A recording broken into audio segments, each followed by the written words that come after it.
All right, here we go. So you either have the new Sony INZONE buds in your hand right now, or you have them on their way to your house. I want you to unbox these with me.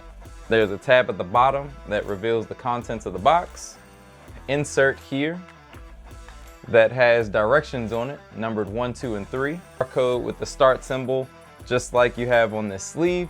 So pretty important that you follow instructions and scan the QR code into the contents of the box. So we have our USB-C charging cable, interchangeable ear tips. They range from large, medium to small, or Buds charging case with the buds located inside. You have your USB-C charging port on the back, as well as a reset button or Bluetooth pairing button.